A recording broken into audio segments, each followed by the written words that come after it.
মূর্তি প্যান্ডেলে চলে এলেও কিন্তু প্রাণটা কিন্তু ষষ্ঠীর দিন থেকেই আসে, যেটা আমি গত বছর ভিডিওতেও বলেছিলাম।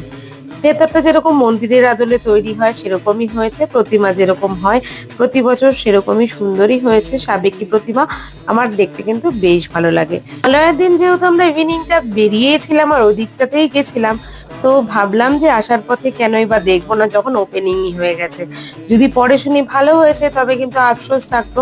তো সেজন্যই কিন্তু আগে ভাগেই দেখে গেলাম। একদিকে ভালোই হয়েছে, আগের থেকে প্যান্ডেল উদ্বোধন হওয়ায় কিন্তু অনেক বয়স্ক মানুষ ভিড়ের তাড়না যারা দেখতে পারে না তারা কিন্তু দেখে ফেলছে আর প্রতিমাও দর্শন করছে। প্রতিবার শ্রীভূমির নামেই যা ভিড় হয়, সত্যি বলতে অনেক বছরই কিন্তু আমরা সেই অর্থে শ্রীভূমি ঠাকুর দেখতে আসতাম না, যেরকম ভিড় সেমনি হাঁটা। কিন্তু এই লাস্ট 2 বছর ধরে, গত বছর ডিজনিল্যান্ড আর এই বছর তিরুপতি মন্দির দেখে গেলাম, তাও একদম ফাঁকা।